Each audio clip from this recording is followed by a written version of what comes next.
यदि ये लोग परेशान हैं एक छोटे से मकान में, तो क्यों नहीं इन्हें इजाजत दे दी जाए,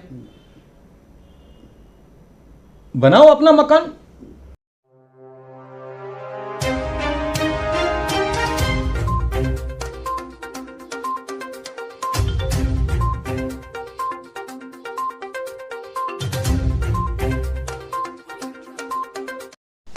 आई लेते एक मुलाकात दिनेश राय जी के साथ। दिनेश जी, एक सवाल लेके आया हूँ आपके पास पे। बड़ी मुश्किल से आप मेरे को मिले हो।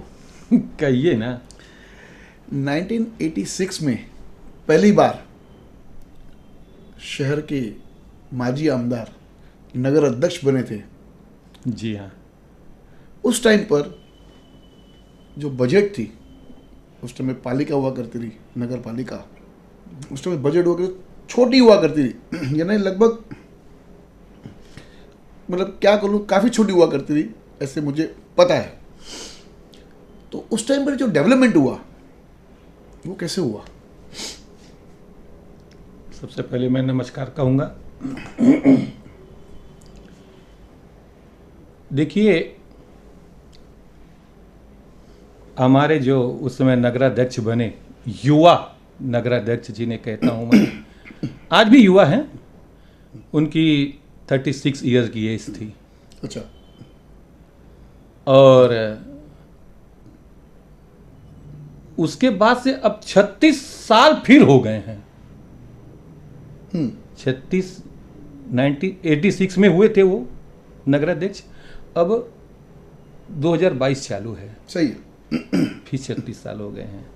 आज भी उनकी 36 साल की उम्र, मैं कहता हूँ कि आप 36 साल के जवान ही हो। सही है। तो एक युवा थे वो। सही। और उनकी सोच, कि बिजनेसमैन थे अच्छे खासे और सफल बिजनेसमैन थे। उनकी सोच ये थी कि शहर को कुछ देना है। सही।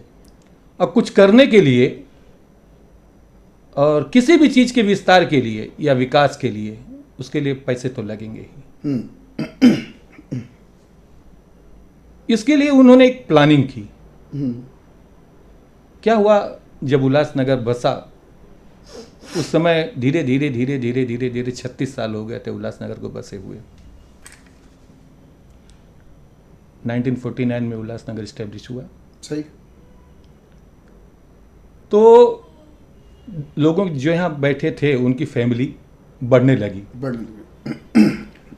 अब एक छोटा सा घर उनको कम तो पड़ेगा ही ना। तो उन्होंने, वे लोग अपना मकान बनाने लगे, बढ़ाने लगे। तो इनके दिमाग में था कि यदि ये लोग परेशान हैं एक छोटे से मकान में, तो क्यों नहीं इन्हें इजाजत दे दी जाए, बनाओ अपना मकान, 1 महला 2 महला बनाओ। उसमें नगर पालिका को बेनिफिट भी था कि टैक्स बढ़ रहे थे। सही। टैक्स बढ़ेंगे, नगर पालिका की इनकम बढ़ रही थी। इस तरह से एक सोर्स इनकम जनरेट करने का ये पैदा किया उन्होंने, शहर को डेवलप किया इस तरीके से। ये दूसरा, सबसे पहले चोरी पर लगाम लगाई। किस प्रकार की चोरी? ऑक्ट्रा है। अच्छा। सही। ऑक्ट्रा में जो चोरियां हो रही थी, उस पर लगाम लगाई।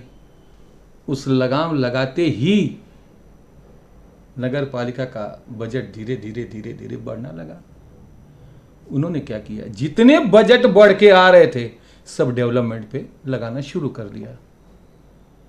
ये थी उनकी सोच कि हम जब तक चोरी रहेगी कहीं किसी भी फॉर्म में या शहर में या घर में ही कहा जाए, तब तक बरकत नहीं होती। उस टाइम पर चोरी को रोक कर उन्होंने विकास बढ़ा दिया। उस टाइम जब पप्पू कालानी जी ने चोरी पकड़ी, ऑक्ट्रा की, और लोगों को इजाज़त दी आप बनाओ, ये 20 रुपये स्क्वायर फीट, देखिए, जो ये आरोप शहर के नेताओं ने, शहर के बिल्डरों ने बोला, हाँ हमने दिए, ये 20 रुपये आकर ये मसला क्या है? कल मैंने इंटरव्यू लिया था आपके ही पार्टी के प्रवक्ता से, उन्होंने कहा था कि ये जो हमने जो 20 रुपये जो हमने जो बिल्डरों से जो बिल्डरों ने भरे हैं वो हम लोग एक थैलेसेमिया, एक हमने ट्रस्ट बनाई थी उसके नाम से, ऐसा जो थैलेसेमिया के बच्चे थे हमने उनमें वो पैसे खर्चे किए, और आज 10 सालों से उल्लासनगर में कोई भी थैलेसेमिया का बच्चा नहीं है। तो मुझे ये बताइए कि 20 रुपये स्क्वायर फीट सही मायने में वहाँ पर दिए गए, या कैसे ये सब कैसे हुआ, कैसे ये बताइए। ये थैलेसीमिया फाउंडेशन की फाउंडर ही पप्पू कालानी है। अच्छा, उन्होंने ही शुरुआत की, और जो ग्रुप एक बना था कि हम कुछ सोशल एक्टिविटीज में अपना, जो बिल्डर बने हैं हम लोग, कुछ सोशल एक्टिविटी में हम कुछ फंड को इकट्ठा करें ताकि उसमें हम लगा सके, ताकि शहर का भला हो और शहर वासियों का भला हो। सही। सबसे पहले थैलेसीमिया फाउंडेशन को उस समय के अकाउंट उनका चेक कर सकते हैं आप, लासी जी ने कल बताया है।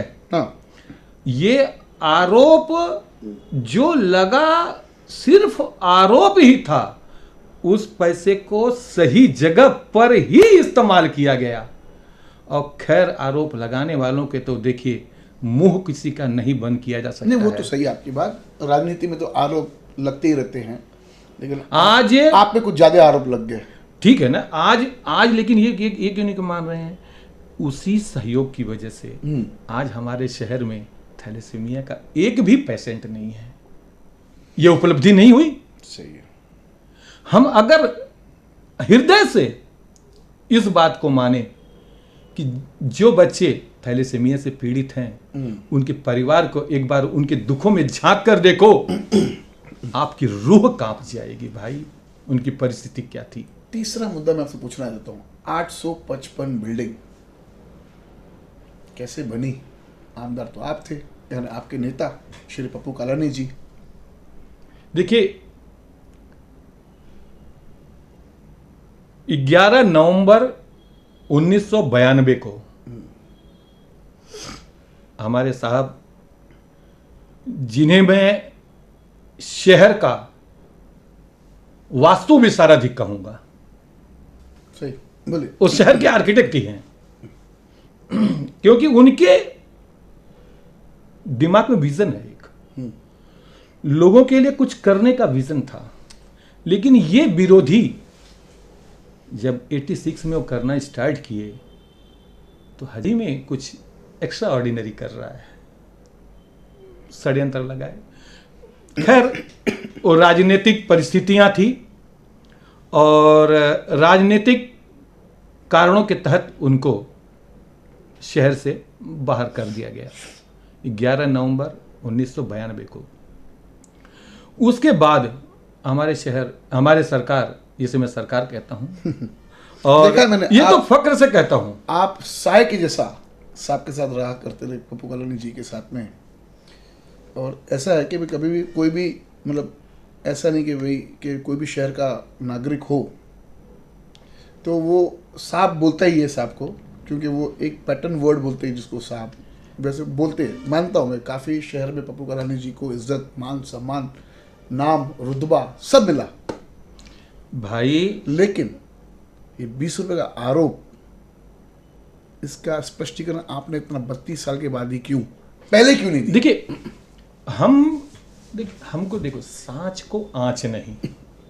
देखिए, मैं क्या कहता हूं, यदि आप आईने में देखें, अगर आपका चेहरा खराब दिखे तो क्या आईना साफ करने की जरूरत है? नहीं, चेहरा चेंज करने की जरूरत है। चेहरा साफ करने की जरूरत सही है। आपकी बात। ये सामने वालों के लिए, हमारे विरोधियों के लिए प्रमाण है कि लोगों ने आईना विपक्षियों को दिखाया कि तुम जो आरोप लगा रहे हो ना, वो सरासर निरर्थक है।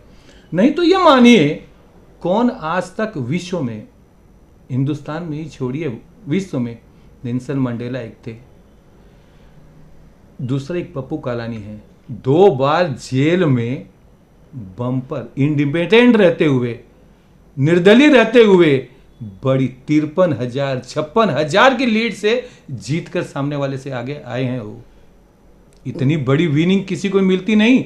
ये लोगों के लिए आईना है कि अपना चेहरा साफ करो दूसरे पे आरोप लगाने के बजाय। आपको लगता है कि उस टाइम जब कालानी साहब जेल में थे तब वहाँ से चुनाव लड़ने के लिए जेल से बैठ के चुनाव लड़ना चाहिए, ऐसे आरोप लगे थे कि अंदर व्यवस्थाएं काफ़ी कम थी एक आम इंसान के लिए, लेकिन जब एक आमदार रसूखदार आदमी नामचीन जेल में जाता है तो उसको सुविधाएं सरकार की तरफ से भी कुछ अलग से दी जाती है।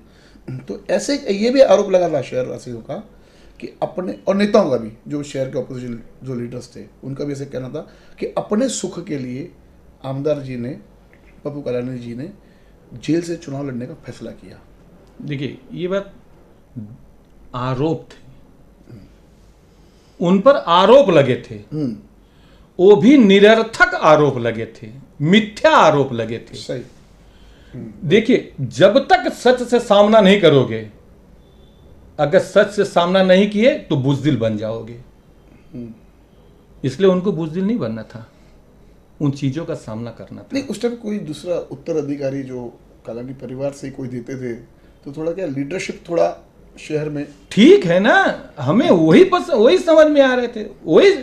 अरे भाई और भी तो लोग लीडर उल्लासनगर में हुए, लेकिन साहब सिर्फ शब्द एक ही आदमी को जचता है, जो है सिर्फ और सिर्फ पप्पू कालानी।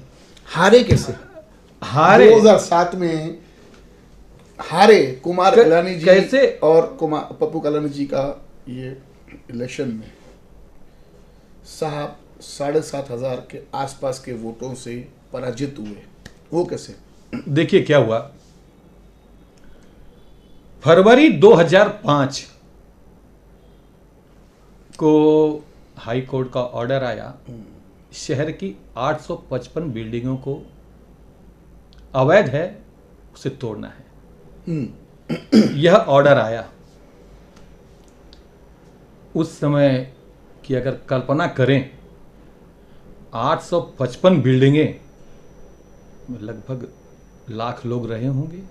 सही, काफी, लाख से थोड़ा ज्यादा भी बोल सकते हैं आप, क्योंकि एक ही परिवार में 4 से 5 लोग रहते हैं, और एक एक बिल्डिंगों में 15-15, 20-20 फ्लैट भी होते हैं। शॉपकीपर्स 10,000, 20,000 काउंट कर सकते हैं। हाँ, इतने दुकान जो बेरोजगार होते हैं। हाँ, बिल्कुल सही। उनके पास नौकरी करने वाले, उनकी भी तो रोजी रोटी जाती। जो दुकानदार थे उनके पास 1-2 नौकर रहेंगे, उनकी भी तो नौकरी जाती। सही। लेकिन लगभग 1.5 से 2 लाख लोगों को उन्होंने बचाने के लिए एक अपने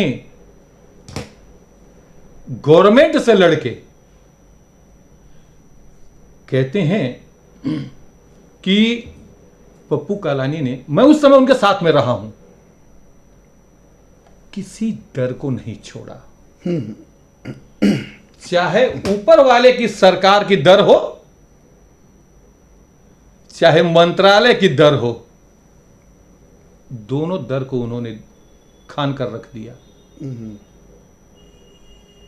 एक कदम सुबह उठना, सिर्फ ये बचाना है, बिल्डिंगों को बचाना है मुझे, हर हाल में बचाना है मुझे, लोगों को बचाना है मुझे, उनकी यही जिद हुआ करती थी। और उसके लिए चाहे मंत्री हो या संतरी, किसी को नहीं बख्शा उन्होंने। बस मैं उजड़ते नहीं देख सकता, 1947 का फिर वो दृश्य नहीं आने दूंगा मैं मेरे भाइयों पर, फिर विस्थापित नहीं होने दूंगा लोगों को। यह जिद थी उनकी। लाए, जीआर लाए। कितने दिन में वो जीआर आया? मात्र 2-3 महीने में। फरवरी में ये कोर्ट का ऑर्डर आया, हाँ, अगस्त के पहले जीआर आ गया। 3 महीने में, 90 दिनों में जीआर आ गया। आज यही जीआर आने में देखिए, सिर्फ देखिए ये पेड़ लगाया हुआ पप्पू कालानी का है। आज शहरवासी जो सुरक्षित है ना अपने घरों में, हम्म, किसकी देन है? उन्हीं का जीआर लाया हुआ है। जो आप सवाल किए कि हार क्यों गए 2007 में, बस यही एक मेन विषय है। क्या था कारण, क्या था हारने का? कैसा? अब ये मालूम पड़ा, मैं विपक्षी हूं उनका, हम्म, भाई जीआर ला दिया, बहुत बड़ा काम कर दिया, लेकिन नहीं जीआर लाने के बाद में हारे कैसे? सुन तो लोगों को कैसा, ये लोगों ने लोगों को बरगलाना शुरू किया, किन्होंने? विपक्षियों ने, हाँ कि अभी तुमको इतना पेनल्टी भरना पड़ेगा, हाँ, इतने लाख रुपए लगेंगे, 80,000 रुपये भरना पड़ेगा, 1.5 लाख रुपए भरना पड़ेगा पेनल्टी। अब जो मीडियम क्लास के लोग हैं या जो नौकरी पेशा लोग हैं या जो और लोग ही हैं, छोटे मोटे लोग हैं, लेकिन देखिए एक बात और थी उसके अंदर, उस जीआर में। यानी आपका ऐसा कहना था, रोकता हूं मैं आपके बीच में, कि उस टाइम पे जो जीआर आया, जीआर लेके आने बाद में ऑपोजिशन ने, यानी उस टाइम पे कैंडिडेट थे, आप बोला जाए तो सेकंड, मतलब भारतीय जनता पार्टी, हाँ, भारतीय जनता पार्टी ने तो भ्रम फैलाया, आपका ऐसा कहना है कि आपको बड़ी बड़ी पेनल्टीज पड़ेगी, ये होगी, तो लोगों ने डर के मारे कालानी को वोट ना करके एलानी को वोट कर दिया। देखिए वो तो एक वो था ही, एक विषय था ही वो। हाँ हाँ हाँ, ठीक है, यानी आपको ऐसा लग रहा है कि अभी जो जीआर आएगा, हाँ जिसपे 220 रुपया धरे लग के आएगी, हाँ, यानी आपको लग रहा है कि आने वाले चुनाव के लिए कुमार एलानी जी हार जाएंगे अगर जीआर लेके आएंगे तो तो? सुनिए ना, कुछ भी दिनेश जी, सुनिए, आप बताइए। मैं एक ही मुद्दा नहीं कह रहा हूँ, सिर्फ वो जीआर के लिए जो इन्होंने लोगों को जो बरगलाया, हाँ उसके बाद लोगों को लुभावने दिया उन्होंने। कोई कहीं नहला रहा था किसी को, हाँ, तो कोई कहीं खिला रहा था किसी को, तो कोई कहीं कुछ दिला रहा था किसी को। इस तरह से करके उनकी हार कितने वोटों से हुई? मात्र 7,000 कुछ हुई। 7,480। वो भी हुई नहीं होती, लेकिन हमारा उल्लासनगर उस समय डिवाइड हो गया था, 3 हिस्से में बट गया था। संपूर्ण उल्लासनगर नहीं था, नहीं था, वरब मारल कामा को जोड़ा गया था, याद है मुझे। वो जोड़ने का तात्पर्य हुआ कि ये लोग मतलब लोगों को अपनी संख्या बढ़ाने में, देखिए विरोधी बढ़ाने में सफल हो गए। वरल मारल कामा का जोड़ा, हाँ, उस पर सबसे ज्यादा फायदा आपको होना चाहिए था, क्योंकि वहां पर आपका मतलब कालानी साहब का वहां पर रिसोर्ट है। हाँ, लेकिन क्या हुआ था, जब 93 की बात है, जब वरप 7 गांव साहब ने उल्लासनगर में नगर पालिका में जोड़ने के लिए जब उन्होंने आदेश निकलवाया था, तब वहां पर उस समय शाबिर भाई शेख वहां के विधायक हुआ करते थे जी, बराबर। उन्होंने काफी विरोध किया था। अच्छा, हाँ, सेना के थे तो उन लोगों के दिमाग में कि ये अगर हम उल्लासनगर नगर पालिका में आ जाएंगे तो हमको हर चीज का टैक्स देना होगा। उनको दिमाग में ये नेगेटिविटी भर दी गई थी। अच्छा, इसीलिए वहां से कुछ हार का कारण हमें बना, अन्यथा और कोई वजह हमें हारने की थी ही नहीं जो कोई हरा सकता था। दिनेश जी, आपको इतनी जानकारी है, आप क्यों, जानकारी होनी भी चाहिए, क्योंकि आप साय के जैसा पप्पू कालानी जी के साथ में वर्षों वर्ष आप साथ में रहे हैं। तो अभी जो आने वाले महानगर पालिका चुनाव जब होंगे, कभी भी लग सकते हैं, शहर को जरूरत भी है, बिल्कुल, लीडरशिप भी नहीं है, बिल्कुल बिल्कुल, नगर पालिका की महानगर पालिका की लीडरशिप नहीं है, मैं ये बोल रहा हूं। हाँ, बिल्कुल नहीं है। क्योंकि उस पर न कोई महापौर है, न कोई उप महापौर है, न कोई नहीं, सदस्य है, नहीं, ठीक है, नगर सेवक भी नहीं है। तो आने वाले महानगर पालिका के चुनाव के अंदर क्या राष्ट्रवादी का स्टैंड रहेगा और आपकी भूमिका क्या रहेगी उसमें? देखिए, राष्ट्रवादी का स्टैंड साफ है कि हम ज्यादा से ज्यादा यूथ, नई पीढ़ी, न्यू पीढ़ी को लाएंगे, जिससे कि उसमें क्या होता है, नई पीढ़ी जो है वो भी क्वालिफाइड हो, पोस्ट पे रहने वाले लोग हों। वे लोग क्या है, करप्शन में नहीं जाते हैं। जो ऑलरेडी एक एडवोकेट रहे, करप्शन करने जाएगा, कमीशन लेने जाएगा किसी से 2,000-5,000? महानगर पालिका में जाने के बाद में सब ऐसे गोल गोल घूम जाते हैं। हाँ, मानते हो? ठीक है, लेकिन देखिए साहब, मैं क्या बात कहता हूं, एक बताइए, मैं एक सीधी सी बात कहता हूं, जैसे मेरा लड़का, मैं उसको कैंडिडेट बना रहा हूं, अच्छा वो ऑलरेडी आर्किटेक्ट है। अच्छा, ये बताइए वो क्या 2000 5000 किसी के कमीशन का इंतजार करेगा क्या? आज वो खुद सक्षम है, जो किसी को हेल्प ऑलरेडी कर सकता है। ये बात मैं आपकी माने रखता हूँ कि जो पढ़े लिखे लोग हैं, किसी भी पार्टी से खड़े हो, मैं किसी पार्टी को नहीं बोल रहा हूँ मैं, लेकिन एक पढ़े लिखे इंसान को करप्शन करने के लिए 10 बार सोचना पड़ता है। ये मैं, और उनका खुद का एक पढ़े लिखा इंसान सोचता है कि ये सही है, ये गलत है। तभी बोलते हैं ना कि माँ बाप तभी पढ़ाते हैं अपने बच्चे को कि पढ़े लिख के बड़ा होगा तो अच्छाई और बुराई की समझ आएगी तेरे में। बस यही बात है, जो पढ़े लिखे लोग होंगे वे करप्शन पर तो बिल्कुल नहीं जाएंगे और नई सोच होगी। और देखिए इत्तेफाक ऐसा है कि 86 में हमारे साहब 36 साल के थे और 2002 में उनका सेकंड टर्म हुआ, तब उन्होंने 855 और 26 जुलाई 2005 की भयंकर प्रलयकारी बाढ़ का सामना जैसे किया, वैसे पूरे महाराष्ट्र में कोई नेता नहीं कर सका। ये थर्ड टर्म उनका है, ठीक 36 साल बाद। कैलकुलेट कर लीजिए आप, 22 है, फिर 36 साल बाद।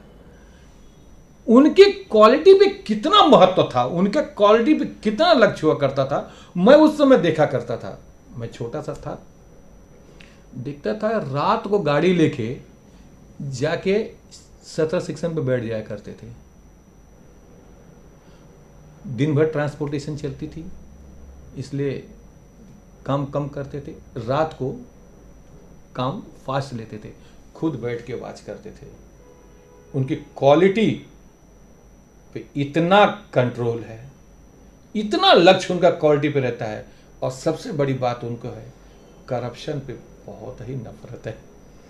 बहुत अच्छा लगा, बहुत ही नफरत है उनको, बहुत अच्छा ही लगा नफरत है। दिनेश जी आपके विचार सुनते हुए, और आपके जो निष्ठावान देखा मैंने, आप कल्याण परिवार के काफ़ी नज़दीक रहे हो और आने वाले चुनाव के अंदर आपके बेटे वो चुनाव के मैदान में उतरेंगे, ऐसे आपका कहना है। अगर उनको मौका दिया पार्टी ने भी, और भाई मौका क्यों नहीं मिलेगा मुझे, और जनता ने भी, क्यों नहीं मिलेगा भाई? जनता ने, जनता, देखिए जनता के बीच में जब हम हैं तो हम इतने वर्षों से हम गुजार के रखे हैं। अगर आपको जनता अगर आपको अगर मौका देती है तो भ्रष्टाचारी पे आपकी तरफ से भी लगाम लगेगी। 100% है। मैं ये वादा करते हैं आप? ये वादा करता हूं। देखिए मैं आपके समक्ष, देखिए आपके चैनल पे फिर सुबह होगी, ये लानी है, मैं वो लाऊंगा और ये साबित करके दिखाऊंगा कि यदि एक निष्ठावान और नॉन करप्ट नगर सेवक बन जाएगा तो किस तरह से अपने क्षेत्र का और अपने क्षेत्रवासियों का किस तरह से विकास कर सकेगा, यह साबित करूंगा, यह साबित करूंगा। यहां तक कि मैं कह रहा हूं, मेरा लड़का आर्किटेक्ट है, उसके अंदर एक क्वालिटी है कि कुछ लोगों को नौकरी पर भी ला सकता है। मेरा लक्ष्य होगा कि हर घर का चूल्हा जले, सबके अंदर। सही है, आपकी विचार सुने काफ़ी अच्छा लगा। और आने वाले महानगर पालिका के अंदर आपको ज़रूर जनता आपको चुन के महानगर पालिका के दरवाजे तक पहुंचाएगी। अंदर आपको जाना है, नहीं मेरे लड़के को, आपके लड़के को, हाँ। और शहर का काम करना है। जो आपने वादा किया आपके बेटे के बिहाफ में, यानी उनके, तो ये इस वादे पे आप खड़े रहेंगे। ये आज दिनेश राय जी ने आज हमारे चैनल पे ये वादा किया है। बहुत अच्छा लगा सुन के कि एक वादा लेके अगर महानगर पालिका के चुनाव के लिए अगर उतरेंगे तो शहरवासी भी पे इस बात का विश्वास करेंगे। देखते रहिए फिर से होगी। धन्यवाद। देखिए ये मैं वादा ही नहीं, इरादा रख कर कह रहा हूं और इसको वचन की तरह निभाऊंगा। धन्यवाद, धन्यवाद। नमस्कार।